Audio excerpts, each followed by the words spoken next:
साथियों, मैंने अभी एक वीडियो बनाई थी जिसमें अभिषेक सिंह आईएएस, जो कि भूतपूर्व आईएएस रह चुके हैं, अब तो रिजाइन कर चुके हैं।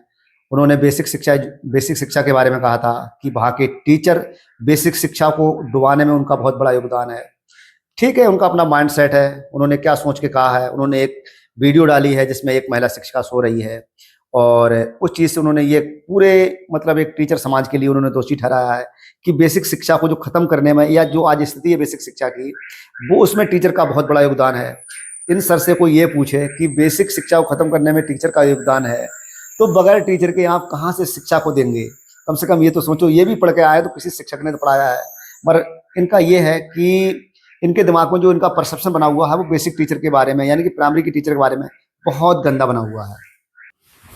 और उस परसेप्शन को ख़त्म करने में शायद अब वो नहीं ख़त्म होगा, क्योंकि कोई भी व्यक्ति जब आईएएस बन जाता है, मैं यहाँ पर निंदा नहीं कर रहा हूँ, तो वो अपनों को ये समझने लगता है कि अपन ही भगवान है जब इस तरह की चीज़ आ जाती है, क्योंकि वो पूरे विभाग का मालिक होता है। मगर इतने अच्छे भी लोग हैं कि प्रशासन में और जो व्यवस्था चलाने में उन लोगों का योगदान है, वो कभी लाइट में नहीं आते हैं।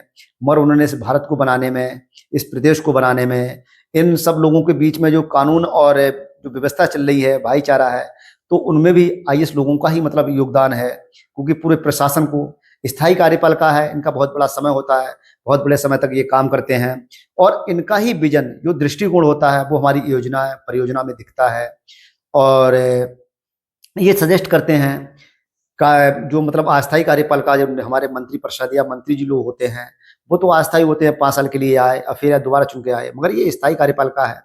मगर इनकी बातों से मैं सहमत नहीं हूँ, क्योंकि मैं एज ए टीचर, मैं अपने काम को जो बहुत ईमानदारी से कर रहा हूँ, और कोई भी आए कुछ भी कह जाए तो महसूस तो होता है। इनको पता नहीं है कि टीचर की ज़िंदगी में बहुत सी चीज़ें ऐसी हैं जिसको वो अपने वहाँ पर जाके फील्ड में महसूस करता है। मैंने महसूस करा है, क्योंकि हम उन बच्चों को शिक्षा दे रहे हैं जो वाकई उन्हें शिक्षा के बारे में महत्व ही नहीं पता है कि शिक्षा कितनी महत्वपूर्ण है और इस शिक्षा के माध्यम से हम क्या क्या प्राप्त कर सकते हैं। उनको फ़र्क सिर्फ ये पड़ता है कि गल्ला, उनको जो फ्री का जो राशन मिलता है उसके बारे में वो ज़्यादा सोचते हैं, जबकि उनको ये नहीं सोचते हैं कि फ्री दुनिया में कोई चीज़ नहीं है। यहाँ पर तो लोगों के मरने के बाद जो कफन है, जब हम उसकी कीमत चुकाते हैं, तो फ्री क्या हो सकता है? नथिंग। बस फ्री में ये है कि तुम आपको फ्री में दे दिया है तो वो मुझसे वसूल कर लिया गया है, बाकी फ्री में कुछ भी नहीं मिलता है।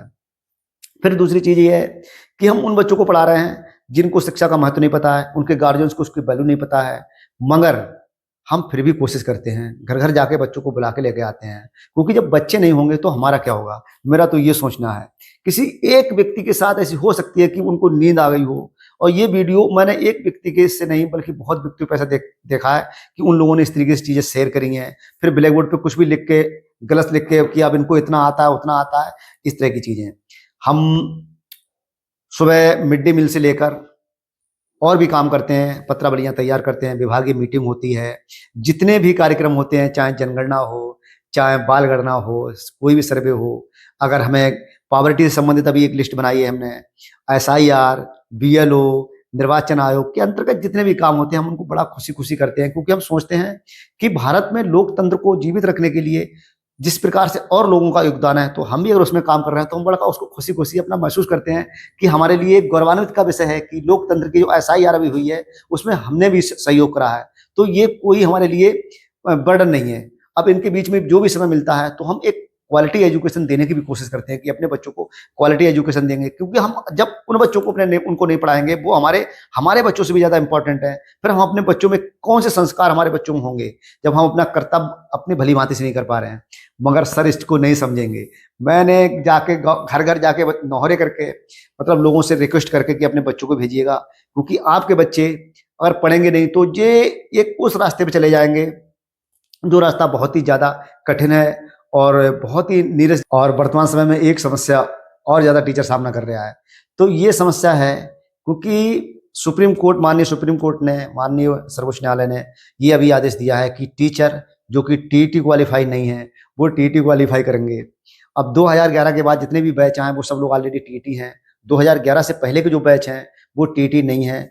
उसमें भी जिन लोगों की सर्विस 5 साल रह गई है, तो उनको राहत दे दी गई है। अब समस्या ये आ रही है कि जिस व्यक्ति की पढ़ाई छूट चुकी है, अब वो पढ़ाई कैसे कर सकता है? दूसरी ये है कि उनके बच्चे हैं वो बच्चों को पढ़ाएं, अपने घर के बच्चों को पढ़ाएं या खुद पढ़ें या स्कूल में जाके बच्चों को पढ़ाएं, क्योंकि उनके अंदर कहीं ना कहीं जब अपनी ही जॉब की सिक्योरिटी नहीं है हमारे लिए, तो हम दूसरे को पढ़ाने में हम क्या पढ़ा पाएंगे, क्योंकि हमारे मन में मस्तिष्क में वो चीज़ बैठी है कि हमारी नहीं तो अगर हम नहीं कर पाए 2 साल के अंदर तो हमारी नौकरी चली जाएगी। मगर फिर भी आई होप सरकार जो भी रास्ता निकालेगी वो बेहतरीन रास्ता निकालेगी। अब हम देखते हैं कि गांव में का कोई जब व्यक्ति निकलता है तो वो हमसे ये नहीं पूछता है कि सर आपने हमारे बच्चों को काम नहीं दिया, हमने कल कहाँ भी चेक करी, उसने उसको काम नहीं दिया या आपने कुछ बताया नहीं। अब वो हमसे ये नहीं पूछता, वो हमसे ये पूछता है कि गुरुजी आपकी सैलरी कितनी है, और अब तो 80,000 हो गई होगी या 60,000 हो गई, क्योंकि उसके दिमाग में हमारे पैसे से मतलब है। हम उसको बताते कि भाई देखो आपका जीवन जैसे भी निकल गया, उसमें स्कूल नहीं थे आपकी, आज से और अगर 20 साल पीछे चले जाओ तो आर्थिक स्थिति भी काफ़ी अंतर था।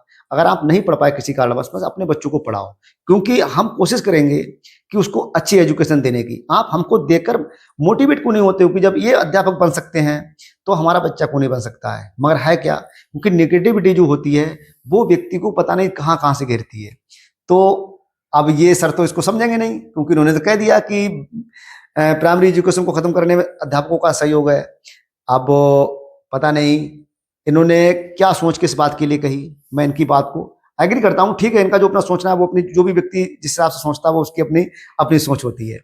फिर और आजकल जितने भी टीचर हैं, कोई भी टीचर अगर स्कूल जाता है वो खुद अब नैतिक स्तर जब एथिक्स आदमी के अंदर होती हैं तो वो अपना करने की कोशिश करता है कि मेरा घर इससे चल रहा है, जो मुझे इन बच्चों को पढ़ाने के बदले जो मुझे सैलरी मिलती है मेरा घर उससे चल रहा है और यही मेरी रोजी रोटी है और यही मुझे 62 साल तक जब सेवा ही करनी है, तो हम इसको अपने क्यों ना हंसी हंसी से करेंगे, कोई दिक्कत नहीं होगी।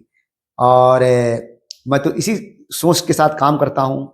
बाकी कौन क्या सोचता है ये तो मेरा मैं तो नहीं कहूँगा, सबका अपना अपना सोचना अच्छा ही है। I hope. नमस्कार साथियों।